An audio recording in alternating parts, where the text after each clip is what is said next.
Okay, so we are going to go through the next phase of the Monopoly project. So by now, hopefully you have already done the transaction spreadsheet. So played the game, done the transaction spreadsheet.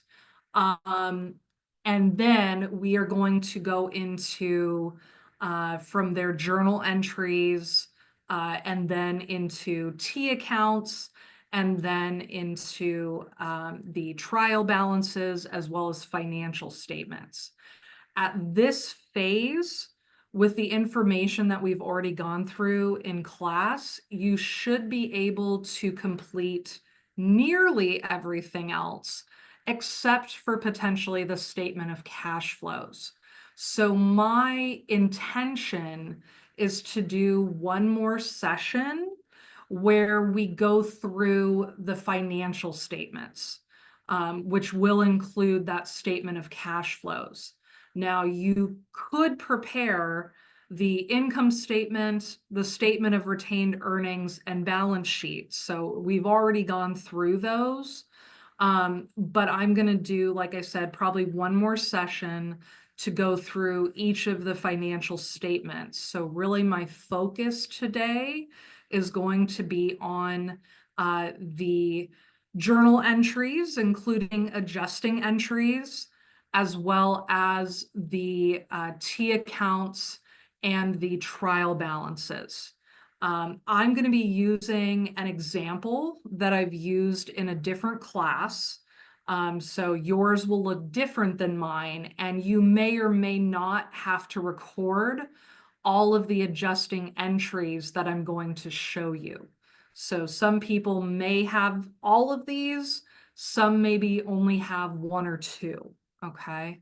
But I'm going to show you all of them and then taking that information into T accounts and the trial balances. I am not going to record every single journal entry, but I will go through some of them so you get the idea again of how to prepare this. And then I'll go immediately into the adjusting entries. Okay. So I'll go back and forth between a few screens here. This is just the classic Monopoly board game. And this will come into play when we start doing the adjusting entries. But what I want to show you now is the statements. Okay, the statements. So let me pull that up. Okay, so this is the general statement sheet that you should have. So I think it has 8 sheets with it. And this should look familiar to you. So it has the list of accounts or the chart of accounts. And then down here at the bottom, yours will look a little bit different. So it will say the last property you ended on, and then the cash that you had at the end of the game. Okay, so those are items that you're going to have to record, which is why it's important to know which space you landed on. And then again, the amount of cash that you had at the end of the game. Okay. So that will be recorded there, but here I have some information that is going to be relevant for when we do adjusting entries. So these are items that you may look for on your spreadsheet, okay? You may have situations that are similar to these, or you may not, okay? So for example, everybody's going to have houses. Okay, so that was one of the requirements, was to have a certain number of houses at the end of the game. Not everyone's going to have a utility or railroad. Okay, so that one you may or may not have. And then it says you owe a certain amount of money in bank loans. So everybody is supposed to have bank loans at the end of the game. So that is absolutely something that everyone will have. And then the property that you landed on, that will equate to an adjusting entry for service revenue that we'll talk about in just a minute, okay? So for most people, you should have 3 of these. Some may have 4 or 5, depending on if they have a utility or a railroad as part of their properties, okay? So that information is going to be recorded on the first sheet. Now, the transaction spreadsheet, I'll make it a little bit bigger here. The transaction spreadsheet, you're going to have something that should look like this. And we did go over that in a previous session, okay? So you'll have various events that occurred, different amounts that have affected certain accounts, okay? You may have records or some amount in each one of these accounts, or you may not. So you're not required to have something in all of these. I just have something in all of these for example purposes, okay? But I do want to go through several of these so that you understand what it is you're going to be recording, okay? Now, in this particular game for journal entries, this first one was already done, okay? Now, it looks a little bit different for our game. It's going to be split into 2, actually. So you're going to have one that is for bank loan payable, okay, and land. Okay, so that'll be different than this one. And the one that you'll see above will be cash and common stock. Okay, so that one will look a little bit different than this spreadsheet. But what you're going to do, you're going to start out after recording that particular entry and go to your first entry, the one where you made the initial roll, which for this one is going to be January 15th. Okay, so January 15th, I took out a bank loan. Okay, so that was $3,000 in cash and $3,000 to bank loan payable. This is where I'm going to convert that information into a journal entry. So cash in this case will be increasing, and we know cash is an asset and assets increase on the debit side. Bank loan payable is a liability, and in this case it is increasing, and liabilities will increase on the credit side. And for how much? 3,000. So when we go to the journal page, we could have a reference number here and then a date, which is January 15th. And then we will put in cash as our debit account, and we'll indent for bank loan payable, okay? Now you may have to open up these areas a little bit more to show the entirety of the, what am I trying to say? Of the account. There we go. I'm just moving these over.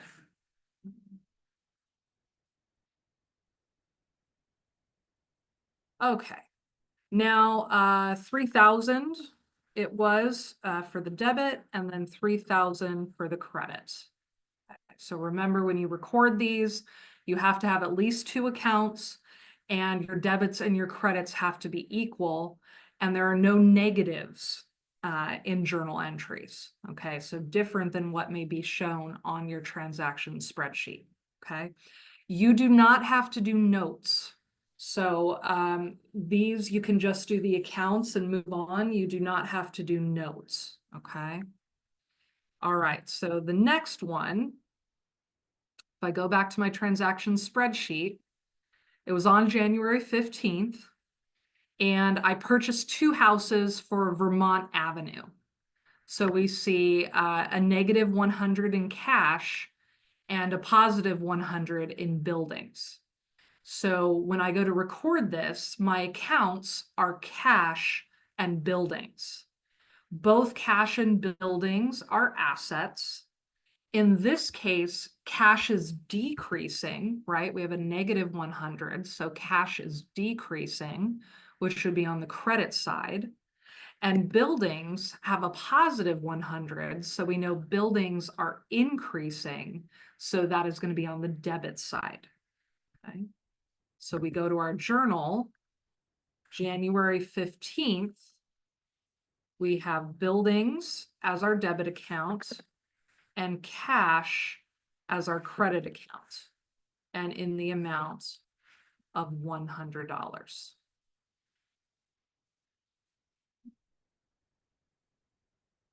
The next one, purchased 2 more houses. So 2 more houses for Pennsylvania Avenue, and yeah, 2 more houses for Pennsylvania Avenue. So that'll be a negative 400 to cash, a positive 400 to buildings. So it's the same accounts as last time. So buildings is increasing on the debit side, and cash is decreasing on the credit side for 400. So we would record January 15th, buildings and cash, this time in the amount of 400.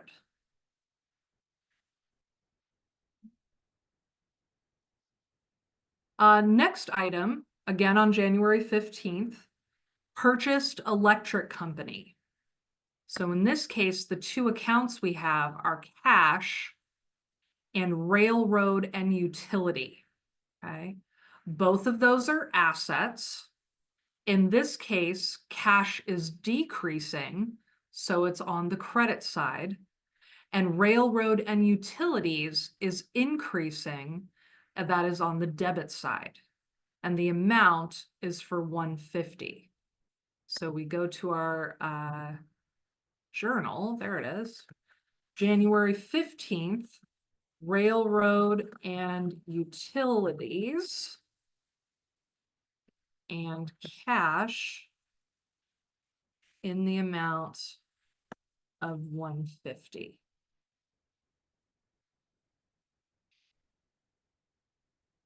The next one, received rent. So we're now on January 31st. So it says received rent, Vermont Avenue. So in this case, cash is one of the accounts. And then all the way over here, we have rent revenue. Okay? Cash is an asset. In this case, it's increasing. So that's going to be on the debit side. And then we have rent revenue, which is a revenue account. That is increasing on the credit side, and the amount for $90. Okay. So I'll go to my journal. Now we're January 31st, and we have cash as our debit account and rent revenue as our credit account for $90.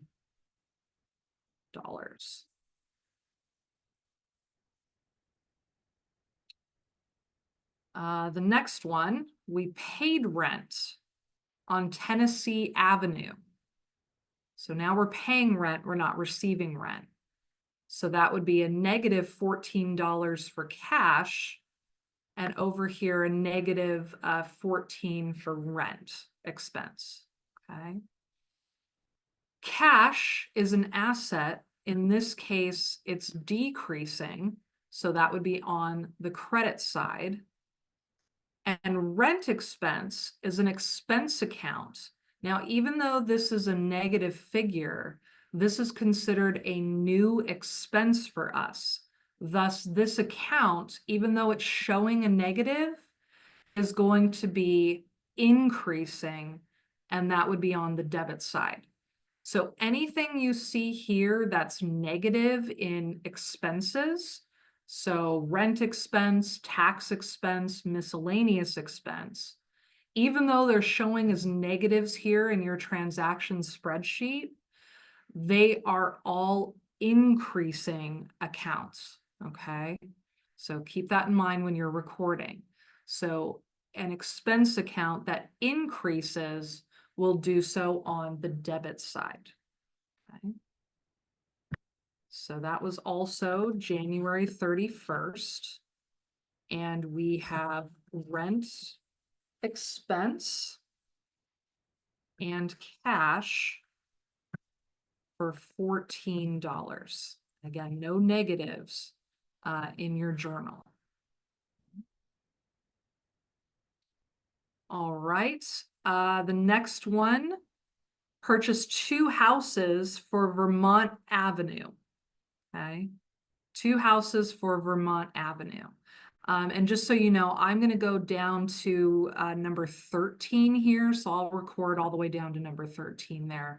And then I'm going to stop and do the adjusting entries. Okay. So purchase 2 houses. Cash is one account. Buildings is another account. Okay. So cash, we are going to have decreasing, which is going to be on the credit side, and buildings will be increasing on the debit side. And that was February 15th. Okay. So we have February 15th, and we have buildings and cash, and it was for $100. Okay.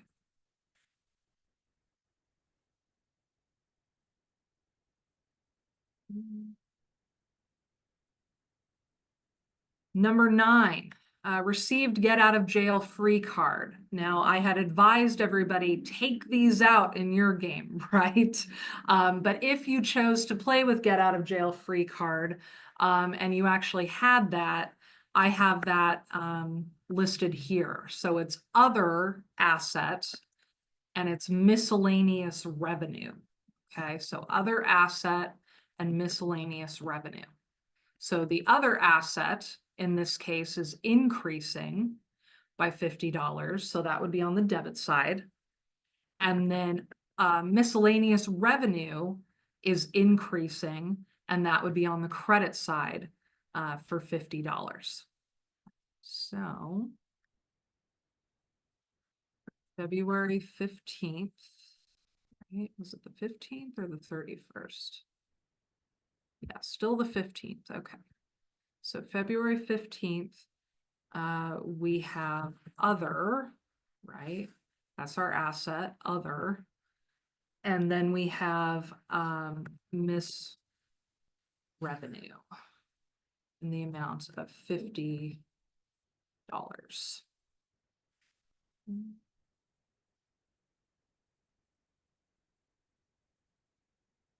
The next one, 10, it's another paying rent situation. So we have cash decreasing on the credit side and rent expense increasing on the debit side for $22. February 15th, rent expense and cash for $22.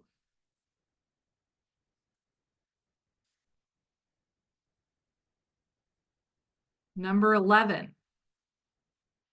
It says February 29th. So we're going with a leap year here. We won a beauty contest. So this would be $10 for cash and then miscellaneous revenue of $10. Okay. So cash is an asset that is increasing. So it will do so on the debit side. And then miscellaneous revenue is a revenue account that is increasing on the credit side. And again, it's for $10. So February 29th, we have cash as our debit account, and we have miscellaneous revenue as our credit account for $10.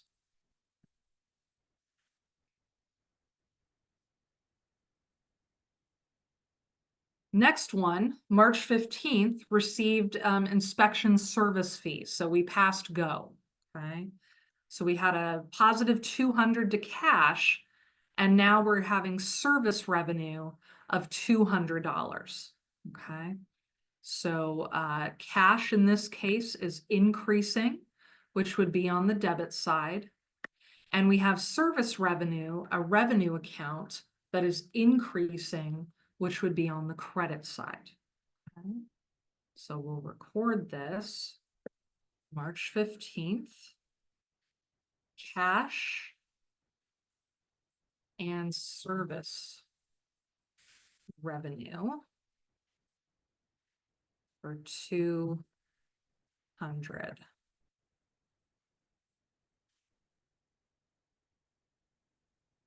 And then the last one that I'm going to record is March 15th. Paid assessed doctor's fee. So it was a community chest card. So I had to pay $50. So that would be a -50 to cash and a -50 here to miscellaneous expense. Okay. Cash is an asset that is decreasing. So that will be on the credit side. And then we have miscellaneous expense, which is an expense account that is increasing, and that'll be on the debit side for $50. So March, down a little bit, March 15th. We have miscellaneous expense and cash, and it was for $50. Okay. Now you would continue at this point, right? So you're not going to stop at 13. You're going to go through all of your transaction spreadsheet and you're going to record all transactions. Okay.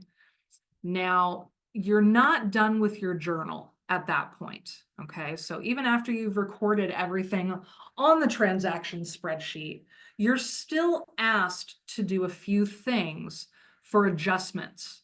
Okay. So let me show you where that is. There we go.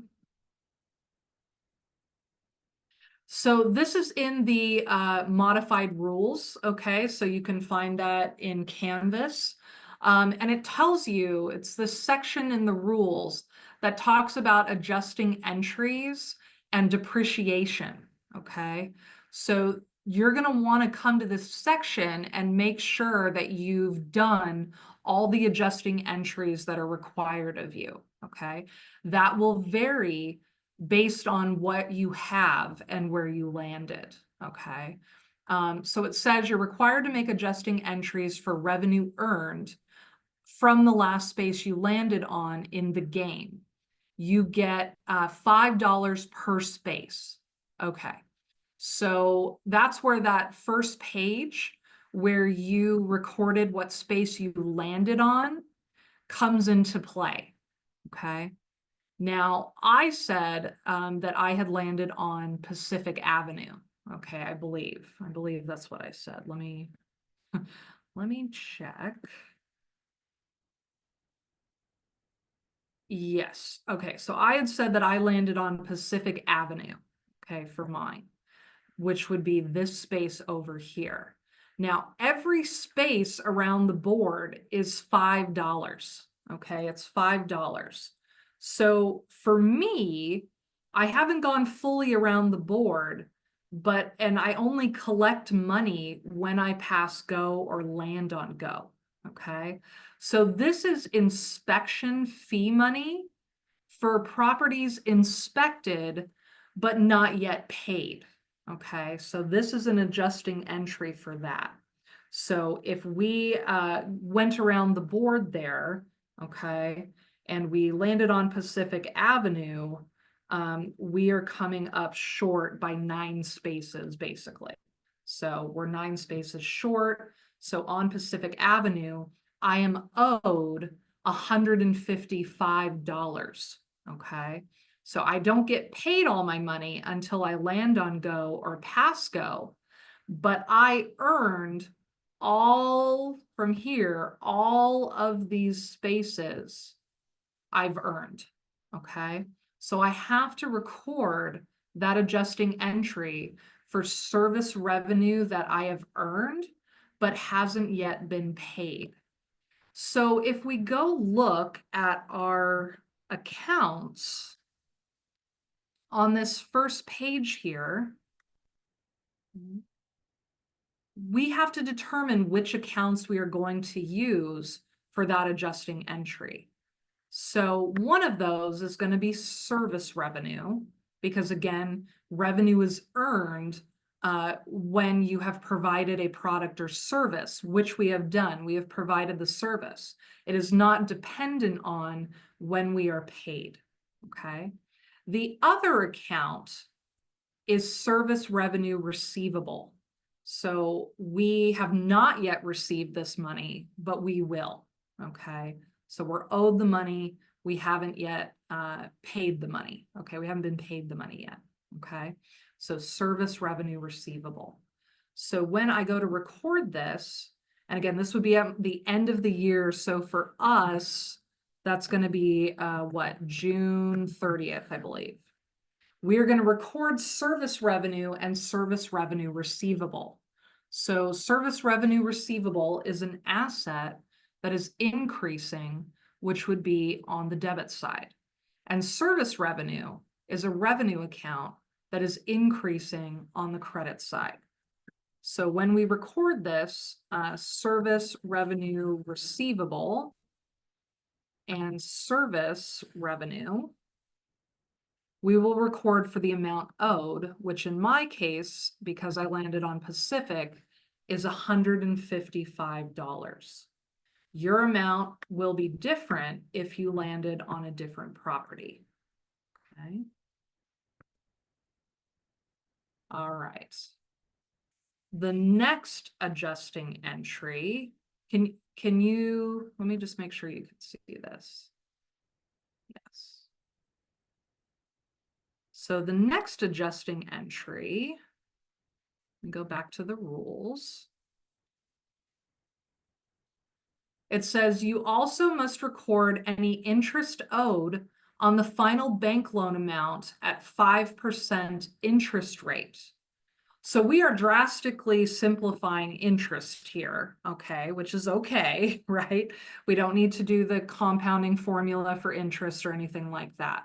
So you're going to take the total amount of bank loans that you owe, and you're going to multiply by 5%. That is what you are going to record in your adjusting entry for interest owed, but not yet paid, okay? So looking at the accounts in the chart of accounts, we have to determine what accounts we're talking about here for interest.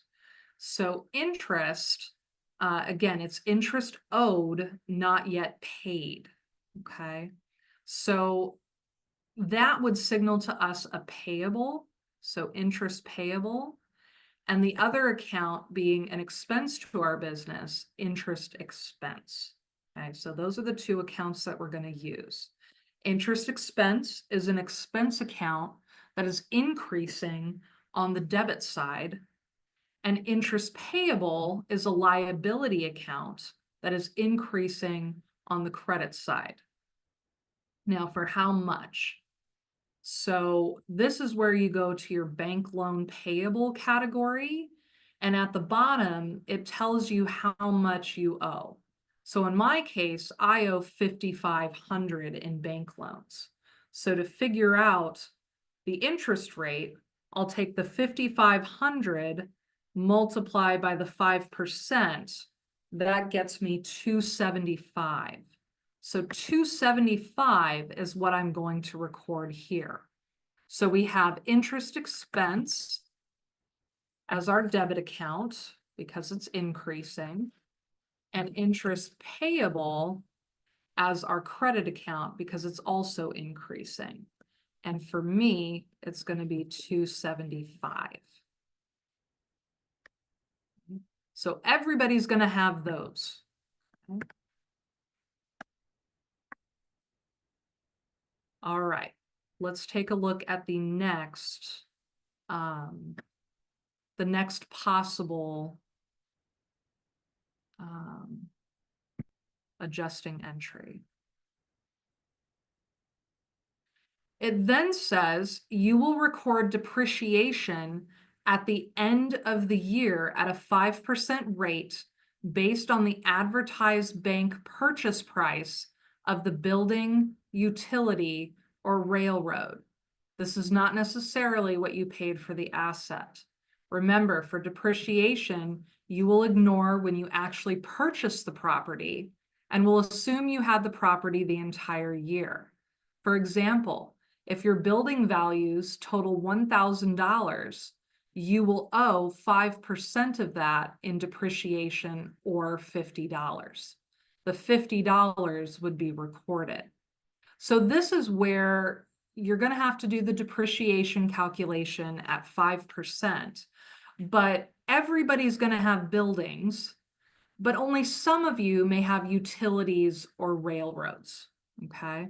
So if you don't have a utility or railroad, you won't do depreciation for that. But everybody will be doing the building depreciation calculation.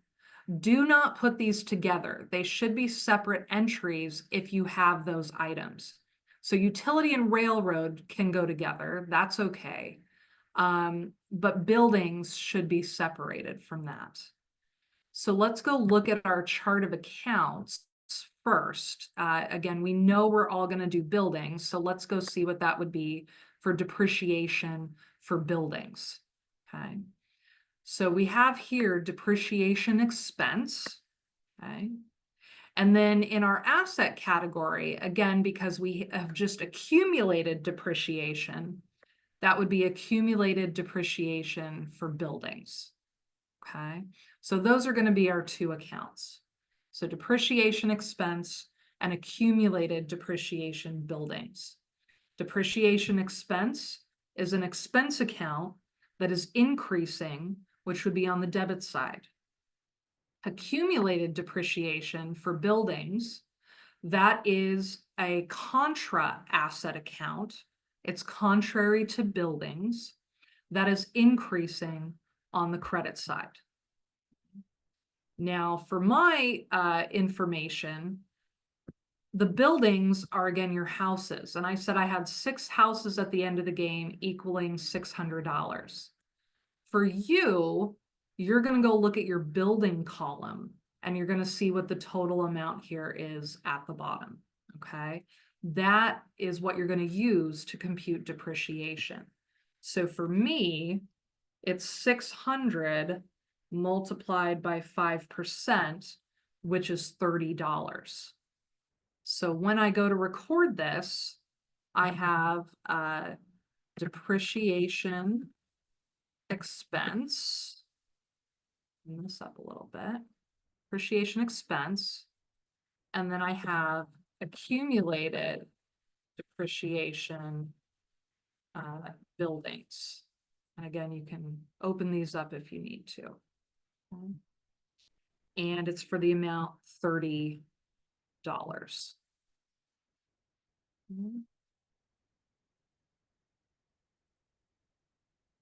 Now, I also have a utility or railroad.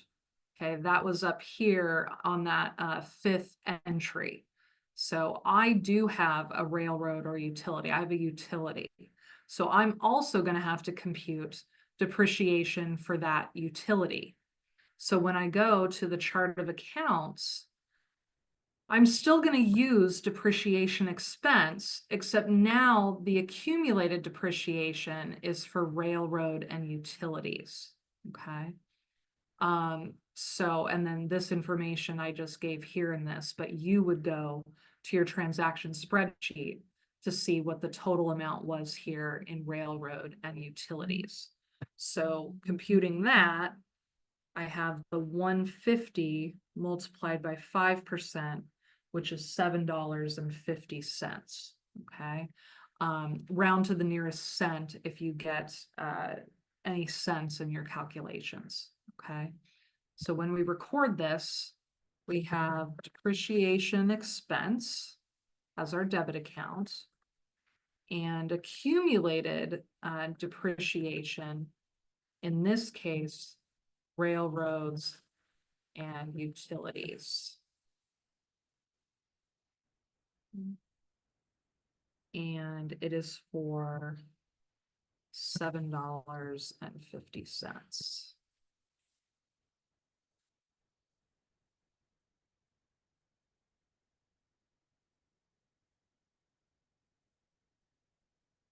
Okay. So after all of that, you are then going to take all the information that you have here in your transaction, or sorry, in your journal, and you are going to transfer that information into your ledger sheets. So there are 3 ledger sheets. There's one's for asset, one for liabilities, and one for equity. And you're literally just going to take this information and record it in the T accounts. So looking at the first entry, we have cash, and you see that that was already recorded here for you. Okay. That will be true or should be true of yours as well. The entries you'll have to do here are for land and bank loan payable, but your first entry should already be in there. Okay. So going to my second entry, where it's cash with a debit of 3,000, bank loan payable with a credit of 3,000. So cash, I'll go into the assets section, and we know that we have a reference number for 2, and it's a positive 3,000. Okay.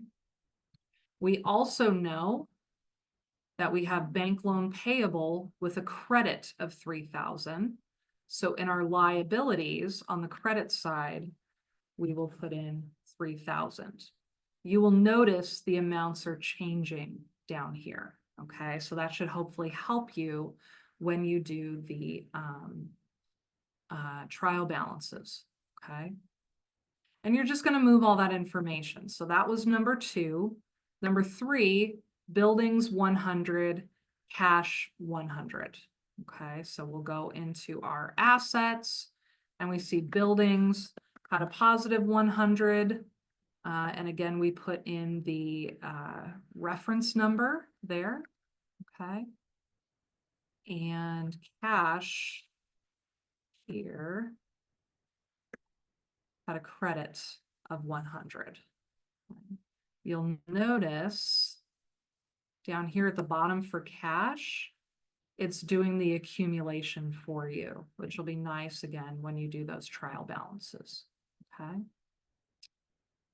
All right, next one. Buildings and cash again, this time for 400.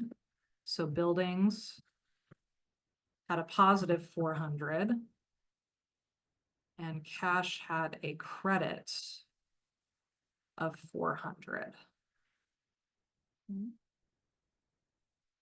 The next one, railroad and utilities had a debit of 150, and cash had a credit of 150. So cash had a credit of 150, and you'll see down here is railroad and utilities. So this had, this was what, 5? Yeah, 5. And it had a debit of 150. Okay. So you'll see some of your other accounts listed below. So make sure that you scroll down the page if you don't see the account that you're looking for. Okay. The next one, cash and rent revenue. Okay, so cash is a debit for 90. Rent revenue is a credit for 90. So we have cash being a debit of 90. And then rent revenue will be on the equity page, and that is a credit of 90. Okay, so you'll see your equity accounts here. And again, don't forget to scroll down if you don't see some. because all of our expense accounts are listed down there. Okay. All right. Next one, rent expense is a debit for 14 and cash is a credit for 14. So cash, credit for 14. And then rent expense, a debit of 14. Okay. And so we've done this process before. I'm going to skip to the adjusting entries because you should be able to move all of these to the correct accounts for your T accounts. Okay, so I'm just going to skip down a little bit. You're obviously going to record everything, but I just want to make sure you can see where some of these adjusting entries are going to go. Okay, so service revenue receivable, okay, and service revenue. So service revenue receivable has a debit of 155. Service revenue has a credit of 155. So going into our assets section, service revenue receivable, for me, okay, so 14, that's going to be 155. And then here, service revenue, this is going to be 15, 155. Okay. Actually, let me put the other service revenue in here because I want to show you the difference between the trial balance and the adjusted trial balance when it comes to some of these. So, sorry. So let me put in 12 here. So 12, cash is a debit, service revenue is a credit. So, and that's for 200. Okay. So cash,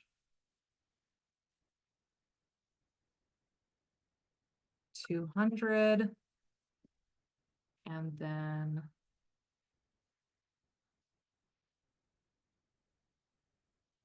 service revenue.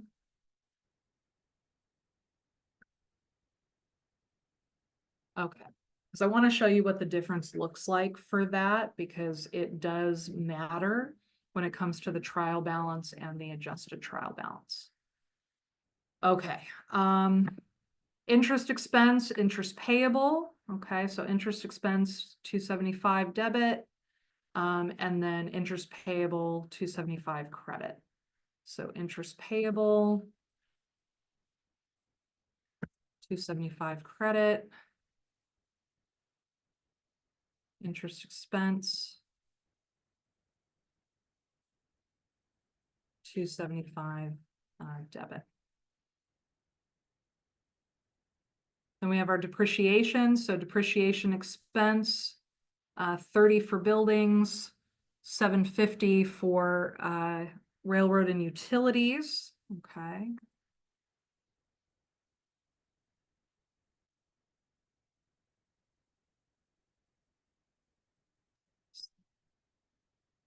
$30, 750, 30, 750.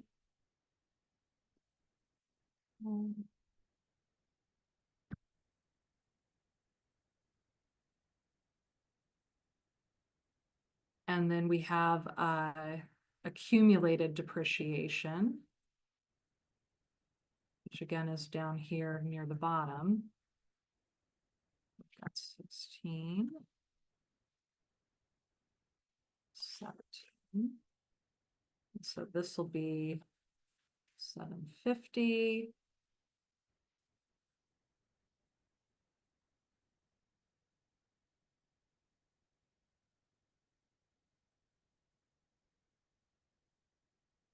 And then this one will be 30. Okay, so we have some of the information listed here. Like I said, you're going to put in all the information and you're going to put it in order. Okay, now you're going to take this information and you're going to need to move it to the not only the trial balance, but the adjusted trial balance. Okay, I want you to do the proper titles in here, okay? You can look over what that would look like on your own, but there should be proper titles in here. You also see some areas that have little stars. That is a hint that you should have extra accounts in there. So not all the accounts are listed here. You're going to need to insert missing accounts, okay? So we have cash, land, buildings, railroad, and utilities. But if we look at our asset T accounts, we've got a few more than that, right? So cash, land, buildings, railroad and utilities, we're missing other, right? Okay, that's one.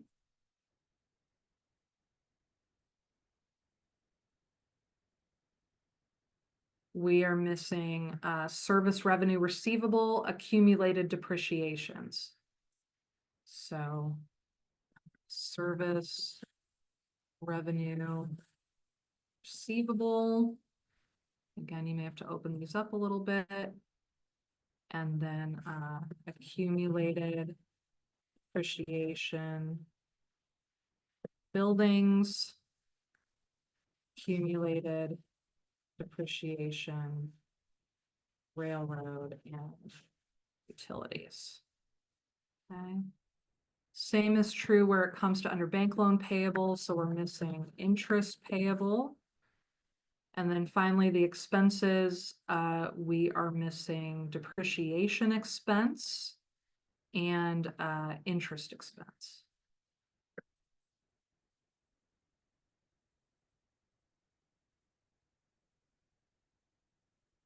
Okay.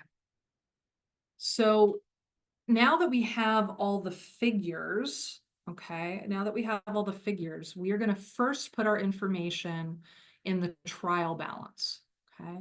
And that's pulling information from each of these accounts. Now, something to be aware of, anything that came from your adjusting entries, so these last four in my case, should not be included on your trial balance, okay? So we see here that doesn't affect cash at all in these last entries. So cash will be the same in our adjusting trial balance as well as just the regular trial balance. So the overall total here is 3706. So we'll go over here and for cash, a debit of 3706. The same will be true in the adjusted trial balance. We hadn't recorded land for this particular one, but obviously you'll have land for yours. We just had to kind of skip a little bit so you could see what's going on here. Oh, sorry, we have land of 420. The land accounts won't change, okay? And we have buildings of 500. So we have land, $420. That's still the same. And we had buildings, what did I say, of 500. So these are the same for both of these. Railroad and utilities. We had 150, okay. That is the same in both of those. Other, we had 50. That should be the same in both of those. Although I didn't record it here, so that's okay. Let me take it out of this one just for showing you right now. But if you have that, obviously I would record that. If you don't have a figure here, you're going to have to put the normal balance, which is 0 for certain accounts. Okay. Service revenue receivable, 155 debit. Okay. Now this is one that is part of the adjusting entries. So it should not be included in your trial balance, but it will be included in your adjusted trial balance. Okay, so anything that's part of adjusting entries, do not put that in the trial balance. You will put that in the adjusted trial balance. So the same thing is true for accumulated depreciation, as well as railroad and utilities accumulated depreciation. Those will not appear in your trial balance, but they will if you have them in your adjusted. So $30 for buildings, $750 for railroad and utilities. So 30 and then 750. Okay. Bank loan. So now we're on to our liability accounts. So bank loan, I had 3,500, and then interest payable 275. So the bank loan's staying the same. It's still a credit of 3,500. But interest payable, that was not something that was in our trial balance because it's an adjustment. So it should only show up in our adjusted trial balance. Okay. Hopefully this is making sense. Going to common stock. Common stock had a credit of 1,000 in my case. So that will stay the same in both of these. I don't know if I transferred over the rent revenue. I did. So 90 in rent revenue. That will stay the same in both. Now, service revenue is the one I want to show you here. So service revenue, we know service revenue was earned during the game, but we also have an adjusting entry with service revenue. So for service revenue in the trial balance, you're only going to include service revenue that was part of the game. Nothing that was included for the adjusted. Okay, so adjusted entries. So your numbers will be different for service revenue in the trial balance than they will for service revenue in adjusted trial balance. So for here, we had 200 during gameplay and 155 added on at the end. So when we're doing this, service revenue in the trial balance would be 200, but service revenue in the adjusted trial balance will be 355. Okay, so just keep that in mind. Those should be two different numbers. Okay. Miscellaneous revenue, I didn't transfer any of that over. Okay. Going down to the expenses, we have rent expense for $14. So we'll record that. We had no miscellaneous revenue showing.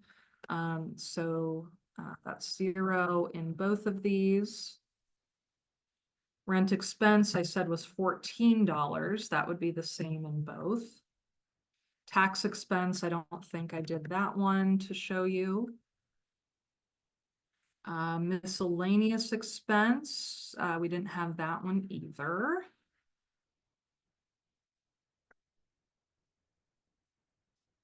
And then depreciation expense and interest expense, again, those were only done in adjusting entries. So for trial balance, those should both be 0. And this is good because if we look here at the bottom, they're both 4790, okay? And we want those to be equal.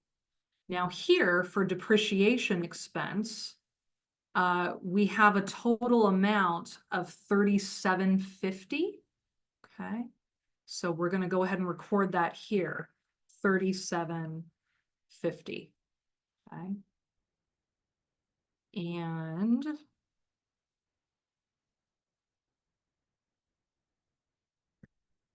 there we go. And then for interest expense, it was 275. So we will record 275 in the adjusted trial balance. And again, you'll see here, these amounts are equal, okay?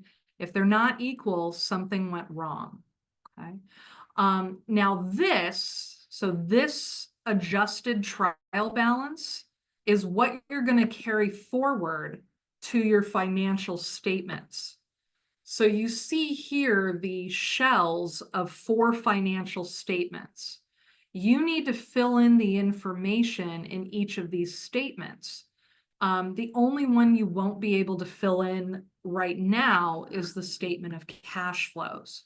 So at a future time, we will go over these 4 statements, and most specifically, the statement of cash flows. Okay. All right. So that's what I have for you. Any questions? I'm going to pause recording.